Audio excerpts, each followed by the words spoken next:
Hey everyone, Richard Metal Fan here, bringing you guys an old school album review. And today we're going to be looking into, one of my favorite albums of all time. And today is the album's 10-year anniversary. As you clearly see below the title, today we're going to be looking into Colors by Between the Buried and Me, which was released on September 18th, 2007 through Victory Records. Now, for those of you who aren't familiar with Between the Buried and Me, I guess a lot of people would consider them like metalcore, progressive metal, all the way from Raleigh, North Carolina, that formed in 2000. And for me, Between the Buried and Me, I'm not like the biggest fan of them. I own a few of their albums. I have their self-titled, I have Alaska, and of course I own Colors and the Parallax 2 Future Sequence. But for me, like their older shit is mainly the stuff I listen to the most, mainly the first few albums. But this album, I think, is a step up from their previous three albums, like I mentioned, the self-titled, Alaska, no wait, Silent Circus, and Alaska. With those three albums, they kind of had a little bit more of a metalcore feel to it, and a little bit more of a death metal techiness. But with this album, I feel like it has that, but sort of the technical aspect of it, but just increased it tenfold and just have a lot more progressive elements into their sound on this album. And it's just a great, I feel like they've incorporated like different styles of music on this album. From like, there's like some parts they have like polka, freaking country, and even like smooth jazz and like all the thing, and I incorporate it really well. It's a great blend in the mixture. And like this album clocks in at like an hour and 4 minutes, and but like each song, it just feels like it just flows into it all as like one big track, but it's separated into 8 songs on this album. I was just like kind of like the flow with each track is it just goes in one after one after one, which I think is awesome. And the production on this album is really great. It's just like everything is where it needs to be. Like the instrumentation is perfect. The music on this album is really good, and like the vocals on this is really great. And let's talk about the vocals. What can I say about Tommy Rogers? Like, he showcases some really great vocals on this album. Like, he could do like the insane like guttural death metal growls and almost kind of like black metal-ish shrieks, and he has like the really soft and smooth clean vocals. And like his keyboards playing on this album and the pianos on this album is really good.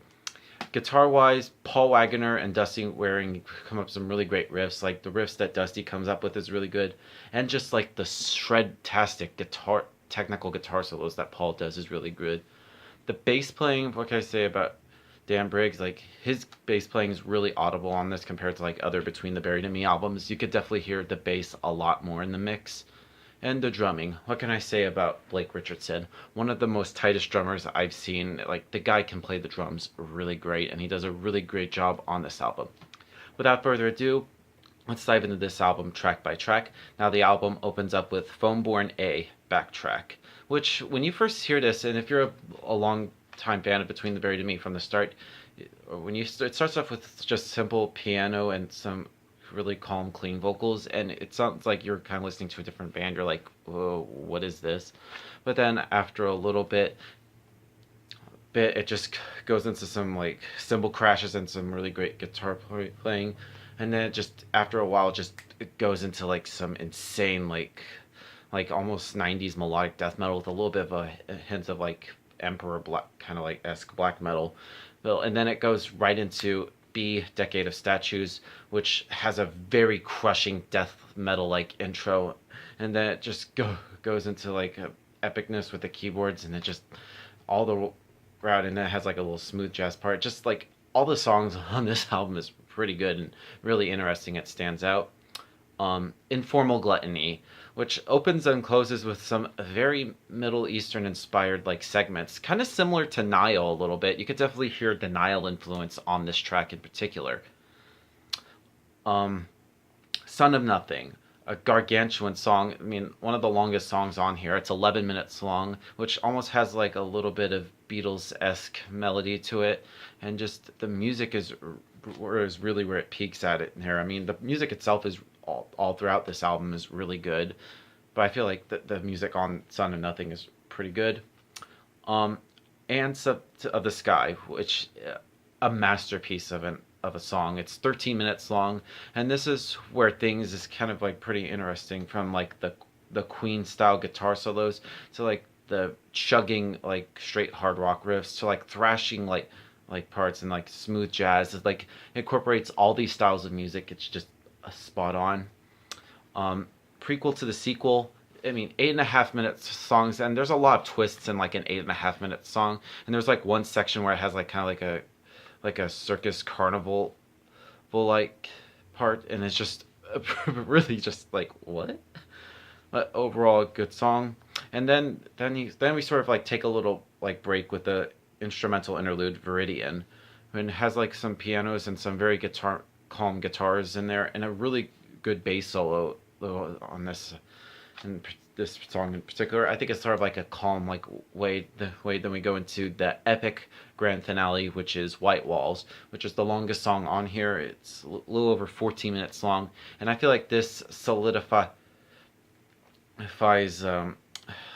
like what Between the Buried and Me is about. It just solidifies the concept with just like grace and just has emotion, but with the sheer brutality that showcases on this album.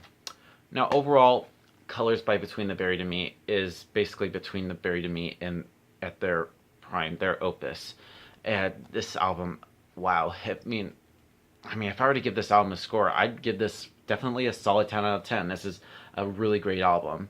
Yeah, that's pretty much my review of Colors by the Between the Buried and Me guys. Let me know in the comments what you guys think about it. And also if anybody's going to see them next month at the Masquerade, because this year is the 10-year anniversary, and they're going to be playing this album in its entirety. And I've also got my ticket for the show right here. I don't know if I can see it. But yeah, if anybody's going to that's good. It's going to be a great show. But anyway, that's my review of Colors by Between the Buried and Me, guys. Let me know in the comments what you guys think about it, and I'll see you all in the next review, and keep it metal.